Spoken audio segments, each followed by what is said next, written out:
Assalamualaikum warahmatullahi wabarakatuh. Saya Mahardika Yahya dari kelas 12 IPS 3 tentang beriman kepada qadar dan qadar. 1. Pengertian qadar. Qadar berarti meyakini bahwa segala sesuatu nasib baik buruk menimpa manusia sudah diatur batas-batasnya tertentu. Umat muslim mengadakan adanya qadar dan qadar. Salah satunya rukun iman kepada Islam. Sebagai manusia diperintahkan untuk beriman kepadanya. Makanya mengimani qadar dan qadar merupakan bentuk rukun iman yang wajib diimani.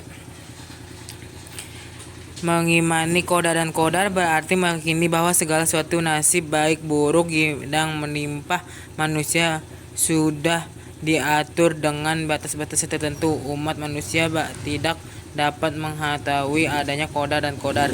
Sebelum peristiwa qadar dan qadar itu terjadi, berikut akan berikan penjelasan selanjutnya mengenai istilah qadar dan qadar. Qadar secara bahasa bermakna ketetapan keputusan. Melaksanakan pengertian secara etimologi menjelaskan bahwa qadar melaksanakan atas umat manusia yang telah ditetapkan oleh Allah pada zaman azal. Qadar secara bahasa bermakna sebagai ukuran atau pertimbangan. Secara etimologi menjelaskan bahwa ada qadar dan merupakan suatu ketetapan Allah berdasarkan ukuran pada setiap di umat manusia sesuai hendaknya pada zaman jali. Makna secara luas dari qadar yaitu bahwa qadar merupakan gambaran kepastian mengenai hukum Allah. Perlu memahami perbedaan qadar dan qadar. Dijelaskan salah satu kitab Kasyfut saja oleh Syekh Imam Nawawi Banten. Kehendak Allah yang berkait pada ajali, misalnya kau kelak menjadi orang alimat atau berpengetahuan, adalah qadar, sementara pencipta ilmu dalam dirinya telah wujud hadir di dunia sesuai dengan hendak-hendaknya pada zaman adalah qadar. Qadar terletak pada ketetapan Allah pada zaman jahiliyah. adalah ketetapan kelak kita akan menjadi apa, sedangkan qadar adalah realisasi atas qadar terhadap diri kita sesuai dengannya.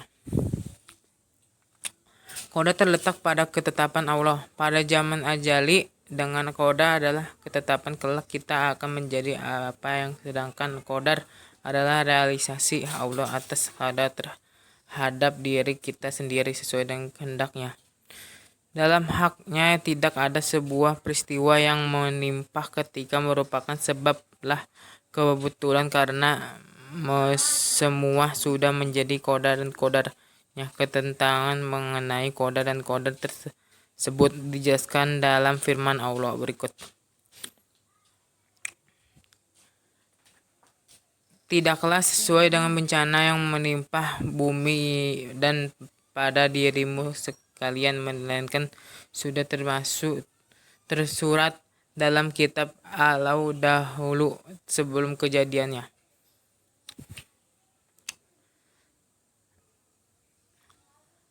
Dan Tuhan yang telah menentukan kemudian menunjukkan, meskipun adalah hakikat qadar dan qadar manusia ditentukan oleh Allah, manusia yang tidak menentu kepada hambanya untuk berikhtiar sehingga mendorong seorang hamba kemaksiatan yang telah Allah anugerahkan. Kemudian manusia dianjurkan untuk senantiasa berdoa kepada Allah sambil tetap bersandar kepada segala ketetapan Allah.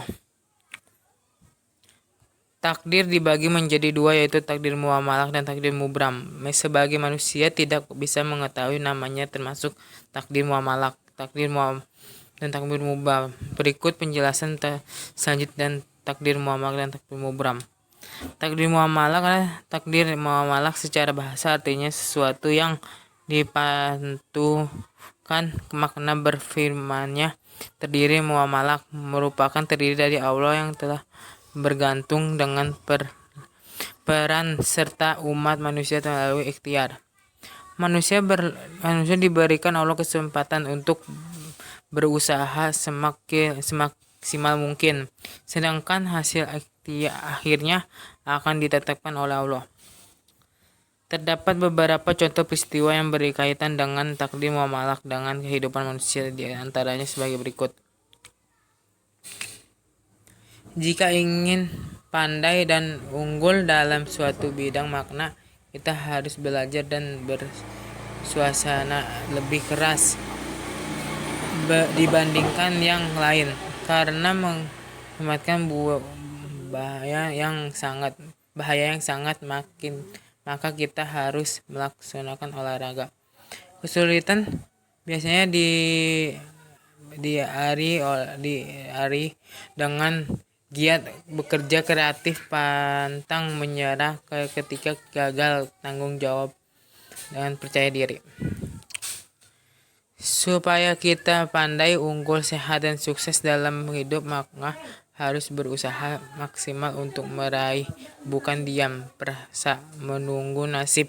Sehingga dalam takdir muamalah manusia terdapat kesempatan untuk berusaha sebaik dan semampunya agar mencapai seperti apa yang diharapkan. Hal ini sesuai dengan firman Allah pada saran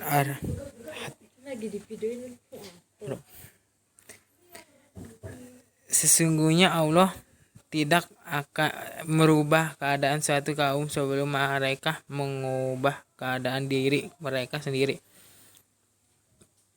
Takdir mubram. Takdir mubram secara bahasa berarti suatu yang tidak dapat dihindari atau dielakkan, sehingga merupakan suatu sudah pasti secara harfiah. Takdir mubram merupakan tentang mutlak Allah terhadap umat manusia, sehingga manusia tidak bisa menghindarnya. Namun sebagai hamba manusia oleh berusaha, berikhtiar, dan berdoa mohon dirikan yang menjadi ketentuan mutlak Allah dan takdir mubram. Berikut beberapa peristiwa sebagai wujud takdir mubram pada umat manusia. Kematian. Takdir mubram merupakan takdir mutlak yang hanya Allah mengetahui. Manusia tidak menghindari dari peristiwa kematian. Oleh karena itu, manusia dianjurkan untuk senantiasa berikhtiar dan berdoa agar dianugerahkan alam saleh dan husnul khotimah ketika meninggal. Musibah, kecelakaan bukan suatu kebetulan terjadi. Kecelakaan hal seperti dihendakkan dan dapat kita cegah dengan melakukan amal kebajikan semasa berhendaknya hal ini, karena salah satu hikmah bersendak adalah hindarkan dari musibah. Demikian penjelasan mengenai qada dan disertai perbedaan serta beberapa contoh peristiwa qada dan qadar takdir dalam kehidupan sehari-hari. Semoga bermanfaat.